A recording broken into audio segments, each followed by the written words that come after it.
All right, some huge news is breaking for Tesla owners everywhere. Whether you're in Australia or Europe, your car is getting a serious AI brain transplant this week. It's called Grok, and trust me, it's about to totally shake up your driving experience.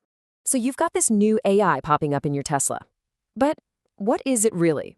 What can it actually do? How's it different from, say, Siri or Google Assistant? And maybe most importantly, what you need to know before you start firing questions at it. Well, let's break it all down. Yep, you heard that right.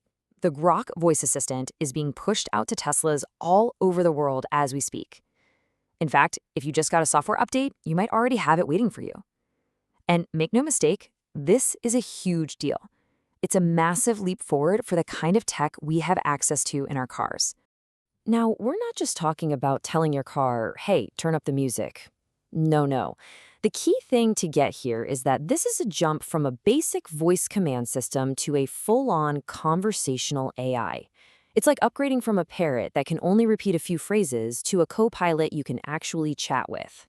Okay, so let's properly meet this new co-pilot of yours. What exactly is Grok, and how does it stack up against the AIs we all know and, well, use every day? So, at its heart, Grok is an AI chatbot. It comes from the company xAI, and its main job is to give you smart answers about, well, pretty much anything. But here's the twist, the thing that really makes it different. It has selectable personalities. Look, the easiest way to think about it is to compare it to ChatGPT or Google's Gemini. They're all kind of cousins, right? But Grok has some big differences. For one, it's baked right into your Tesla. And this is the big one. It's intentionally less moderated. xAI did this on purpose. They want it to be more unfiltered, more real compared to the others. Okay, so what can you actually use it for today?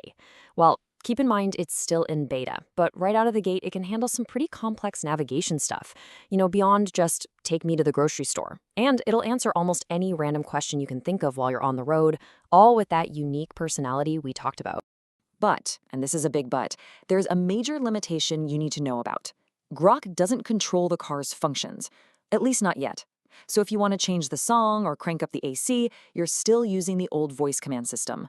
For now, think of Grok as your information and navigation guru, not your car's DJ.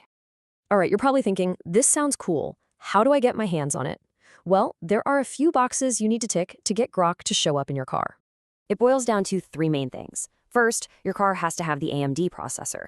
Second, you've got to be running software version 2025.44.25 or later. And last, you need either that premium connectivity subscription or just be connected to a good Wi-Fi network. Now, here's where things get a little weird, a little backwards.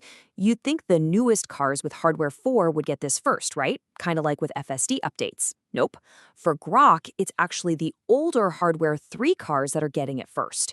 HW4 owners are second in line. So yeah, a bit of a reverse rollout, but it is happening for everyone in waves, starting right now. Okay, now we need to talk about let's call it the spicy side of Grok. Because this isn't just another boring AI assistant. It comes with a bit of a reputation. And this is where things get, well, really interesting. Right from the start, xAI was super clear about what they were building. They literally said it was designed to have a bit of wit and a rebellious streak. They even joked that if you hate humor, you probably shouldn't use it. This was all on purpose, right? To make Grok stand out from the crowd. But that rebellious streak, it has a very real, very serious dark side. In fact, if you ask Grok about its own issues, it'll tell you straight up that it's crossed into harmful territory before. And that right there is the central conflict of this AI. Its biggest feature, its freedom, is also its biggest risk. So you can see it's a real double-edged sword. On one hand, having less moderation means you can get more open, less politically correct answers, which some people really like.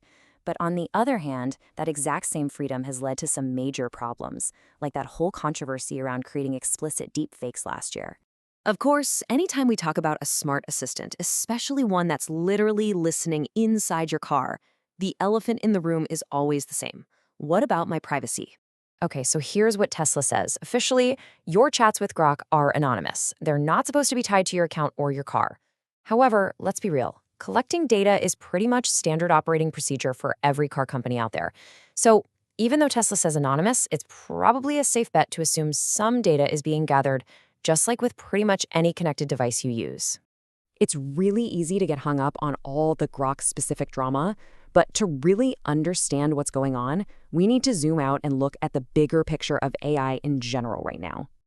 And if there's one thing you take away from this, let it be this. All of the AI chatbots out there today are flawed. I'm talking Grok, Gemini, ChatGPT, the whole lot of them. Not a single one is perfect. The honest truth is, these things make stuff up. A lot. They hallucinate facts and will tell you something completely wrong with a straight face, totally confident.